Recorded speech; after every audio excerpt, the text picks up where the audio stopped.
ये कहानी एक आलसी आदमी का है। इसे देखकर आपका भी आलस दूर हो जाएगा। एक व्यापारी व्यापार करने के लिए एक शहर से दूसरे शहर जाता था। बीच में रेगिस्तान का कुछ इलाका पड़ता था। वह आदमी एक नेगेटिव सोच वाला इंसान था। हमेशा शिकायत करता रहता था कि मेरे पास ये नहीं है, वो नहीं है, इसकी कमी है, उसकी कमी है।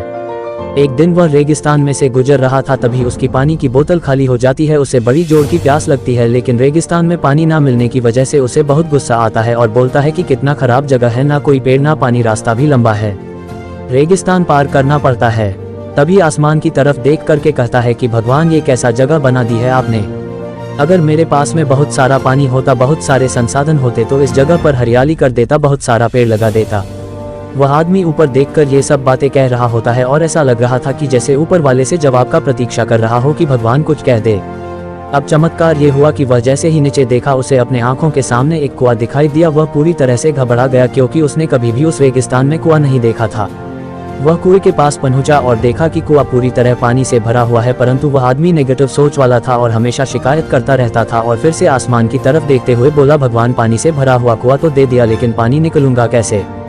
तो इस बार जब वह नीचे देखा तो फिर से चमत्कार हुआ। उसे कुएं के पास रस्सी और बाल्टी दिखाई दी, लेकिन आदमी फिर से ऊपर देखा और बोला, भगवान, अब इस पानी को ले जाऊंगा कैसे। तभी उसको एहसास हुआ जैसे उसके पीछे कोई है। वह पीछे मुड़कर देखा तो एक ऊंट खड़ा हुआ होता है। वह पूरी तरह से घबरा गया, सोचने लगा कि ये तो सच में होने लग रहा है। मैं बातों बातों में कह तो दिया, अब मुझे यहाँ हरियाली करनी पड़ेगी और पेड़ लगाने की जिम्मेदारी लेनी पड़ेगी।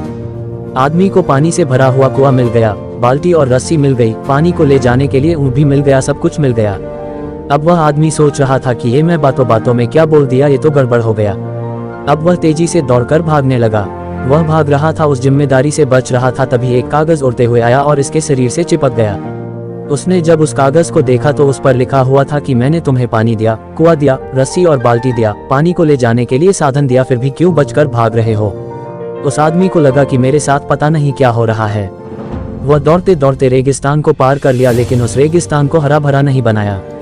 यह कहानी हमें सिखाती है कि हम में से बहुत सारे लोग ये कहते हैं कि बड़े स्कूल में पढ़ लिया होता या बड़े कॉलेज में चला गया होता तो ये कर लेता, अगर मेरे पास बहुत सारा पैसा होता तो ये कर लेता, मेरा बॉस मेरा साथ नहीं देता है, नहीं तो मैं पता नहीं क्या कर देता। हम हमेशा शिकायतें ढूंढा करते हैं, अपनी जिम्मेदारी से बचकर भाग रहे होते हैं। ये कहानी हमें सिखाती है कि लाइफ में हम जो कुछ भी कर रहे हैं 100% जिम्मेदारी हमारी है कि उस काम को बिना किसी शिकायत के पूरा करें। तो दूसरों पर दोष देना, उनकी गलतियां बताना बंद कीजिए, अपनी गलतियों को सुधारना शुरू कीजिए।